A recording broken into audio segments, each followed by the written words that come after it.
Yes. Hey, it's great to see you.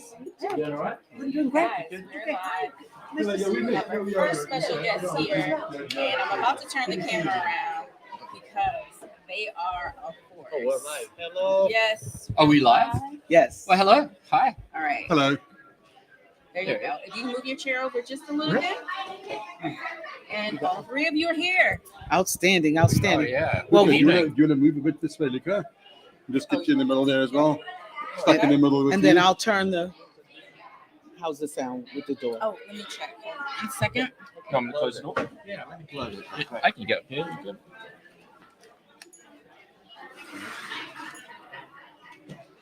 See, that's why he's the godfather, huh? Exactly. He has connections. You know, if you want something done, you just ask Luca. Okay. Okay, there you go. Mhm. All right. Everybody say hello. And our names or just hello? Hello. Hello. Yep. Hello. Hello. Okay. You need to be closer to a mic. I'm going to turn it around. Okay. Well, welcome to the Swirl Suite, gentlemen. We're sitting here to our listeners this beautiful afternoon in the library, 1821 on Barboursville Winery property. Such great wines. Sit back, relax, and get ready to enjoy the wines here in the Swirl Suite. First of all, everyone, cheers. Yes. Cheers to absolutely. Monticello Wine Week. I got nothing in the glass, but cheers. Cheers. Absolutely. Good. Cheers to If we Virginia can start out wine. with some short introductions. Everybody introduce yourself. Let's start with you. My name is Luca Paschina, and I live here on the estate. I moved from Italy 34 years ago from Piemonte, close to France. I grew up in a family of winemakers. And I came here just with a couple of months assignment as a consultant, and I fell in love with Virginia. The beautiful landscape, the potential of the soil and climate, beautiful people. Few winemakers were already here experimenting. They were pioneering times, and I felt there was a potential, and I stick around. For a long time at that. Yes. Yeah. So Stephen Barnard from South Africa came over in 2002. Met a girl and found it was the easiest way to get a green card. So I ended up staying, and Wow. she's my wife. And Well, that was your way to Still. be no, right? she is still the same girl. Right? Yeah, She's she's amazing. She's awesome. She can do better. But just a farmer, just a consumer, and just a lover of all things Virginia. So I'm happy to call this home now. My name is Bula Gerber. I'm also from South Africa. Studied, lived, and worked in South Africa for most of my life, and then heard about all the exciting things happening here in Virginia. So, I came out to see what's happening about a year and a half ago. And like my two friends on my right, I fell in love with Virginia and brought my whole family over exactly 1 year ago. So, so that's what I do.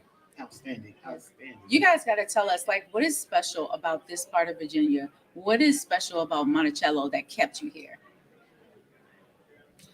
I'm the newest, so I'll just sort of give my impression. That is something that I need to wrap my head around. It was quite ironic. I know I saw Luca a few weeks ago in Richmond, and he said to me, ironic that the Southwest Mountains was part, I think, was it 400,000 years ago, where there was a continental shift and the East Coast clashed with Africa. So the Southwest Mountains is very similar to Table Mountain, the same geology. So what is different? Maybe not as much as I thought, but I'm still figuring out. That's the beauty of the winemaking in here in Charlottesville region, the Monticello wine region, is the soils are really unique here. It is quite fertile, relative good rainfall and humidity to make it more challenging, but I think just the combination would be found here. But the beauty is Luca and we're quite close together, and ironically Stephen as well, and we are sort of this greater Southwest Mountain region of Charlottesville is very different if you go 40 miles over towards the Blue Ridge, Afton.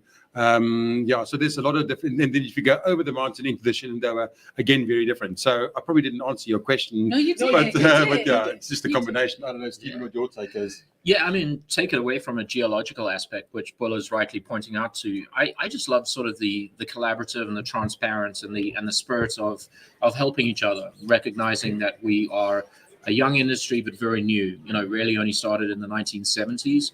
So we have a lot to learn. And the way we learn is by talking to each other and learning from those that have been here for many, many years. And, the whole raising tide raise all ships kind of analogy, and we're stronger together than individually. We can still create wines that are individualistic of where we work, but at the end of the day, we're trying to move the needle of Virginia, and within that, the Monticello AVA, which is diverse and makes incredible wines. There's not a single wine that you can pick out to be Virginian. There's a bunch of wines that are making world-class wines. And I think that spirit of entrepreneurship and experimentation and not being constricted by norms and boundaries, I think for winemakers, that's actually really exciting to be able to experiment and try new things and have that be embraced by consumerism. And that just means, moving forward really, really quickly. And that's exciting to be a part of. Well, yeah, one element that I found of great interest here was the fact that Virginia was still a region had to be discovered and developed. I had a fortune to spend 6 months in Napa Valley, 1987, from January to July, working in Napa Valley, which was already very successful back then. I even was offered to work there in 1989, and I didn't take the opportunity because I was really in my late 20s. My dream was to work in a region that was more wild, more up and coming. I left Italy where I was from Piemonte, Barolo, Barbaresco, very important wine district. Everything was already predetermined. And Napa Valley, Chardonnay, Cabernet Sauvignon, which are beautiful wines, but was already very busy, lots of people, lots of traffic. And I was always attracted in my young years to be in a very immersing wilderness. And so when I came to Virginia, I found a region was not yet established. I was living in a farm that is surrounded by tens of thousands of acres of land on scenic easement.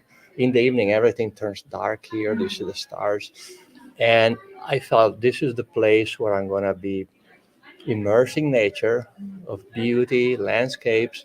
And I got a chance to be one of the first winemakers to establish a wine district. So I stick around, and I'm glad I did, because now there are great winemakers from all over the world now coming over here, because it's really there's so much fermenting, not just in the cellar, but in our mind and in the mind of all winemakers from many different backgrounds. We're planting different varieties of grapes. Something works, some didn't. What doesn't that don't, we discontinue them. Yeah. So it's very dynamic. We're very close together, and it's rare to find. My hope is that as we are becoming more known, more popular, and that we will continue this relationship of sharing information and raising the tide all together. I haven't heard of anybody yet trying to take a position to be, hey, I'm more successful than all of you, I don't need you anymore. And I hope that day will never come.